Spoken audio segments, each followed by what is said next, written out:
شوہر کو بھائی کہہ دیا تو کیا حکم ہے؟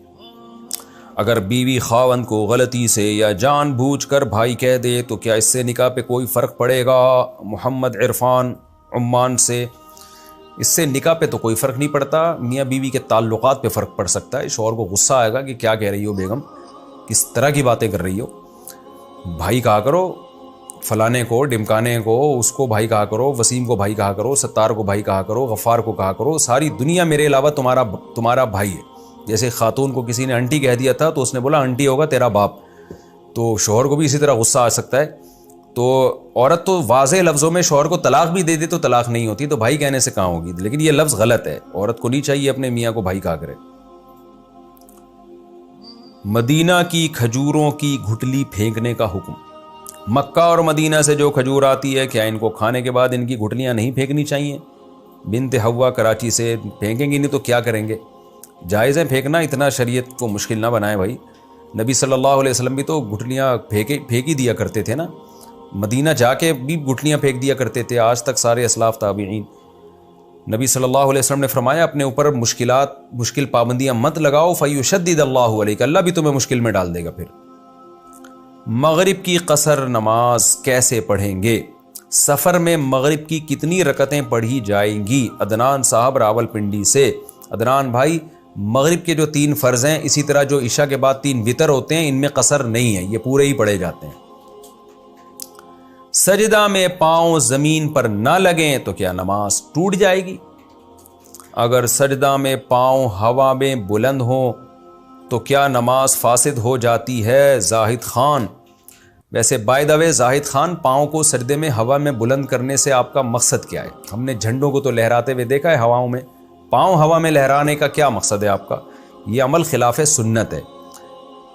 باقی نماز ہو جاتی ہے نہیں ہو جاتی، اس کا مدار اس پر ہے، اگر سجدے کے دوران تھوڑی دیر بھی آپ کے دونوں پاؤں میں سے ایک پاؤں بھی زمین پہ لگ گیا تو فرض ادا ہو جائے گا، سجدہ ادا ہو جائے گا، لیکن یہ خلاف سنت ہے۔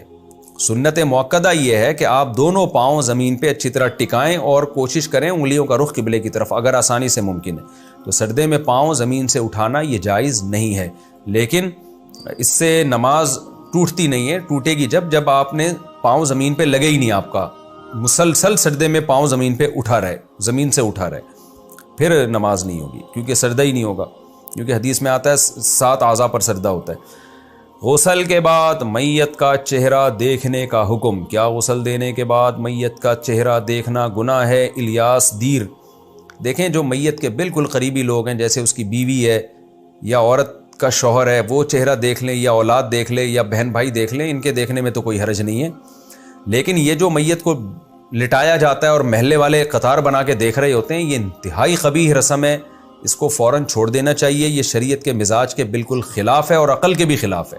میت دکھانے کی چیز نہیں ہے، میت چھپانے کی چیز ہے، تو ہمیں نہیں ملتا، صحابہ کرام میں اس طرح سے ہوا کرتا تھا اور اسلاف میں۔ آج کل یہ بدعت چل پڑی ہے، ایک عجیب سی ایک بدعت، اس معنی میں کہ غلط رسم ہے، تو اس کو ختم کرنا چاہیے۔ جاہلوں کا طریقہ ہے یہ، جو چیز چھپانے کی ہے آپ اس کو ساری دنیا میں نمایاں کر رہے ہیں۔ انسان جب سو رہا ہوتا ہے نا تو وہ نہیں چاہتا کہ اس وقت لوگ میرا چہرہ دیکھیں، کیونکہ چہرہ متغیر ہو جاتا ہے، اس پہ رونق ختم ہو جاتی ہے۔ جب آپ سو کے اٹھتے ہیں، منہ دھوتے ہیں، کچھ کھانا وانا کھاتے ہیں، تب چہرے کی رونق بحال ہوتی ہے۔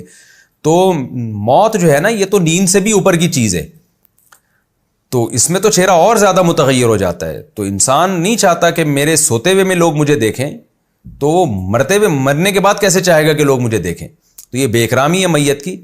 ہاں، بہت ہی قریبی لوگ ہوتے ہیں، ان کے چونکہ محبت میں کمی نہیں آتی، کیونکہ ان کا اپنے قریبی ریلیٹو سے جو تعلق ہوتا ہے وہ اس کے چہرے کی بیس پہ نہیں ہوتا، وہ تو ایک قریبی تعلق ہوتا ہے۔ لیکن اجنبی لوگوں کے لیے، جن کا بہت ہی کوئی قریبی رشتہ نہ ہو، چاہے وہ کوئی بھی ہو، ان کے لیے ان کو دکھانا یہ ٹھیک عمل نہیں ہے، اور اگر اس سے میت کے جنازے میں تاخیر ہو رہی ہے، دفنانے میں تاخیر ہو رہی ہے، تو پھر تو بالکل ہی ناجائز ہے۔ تو یہ رسم فضول جاہلانہ رسم، اس کو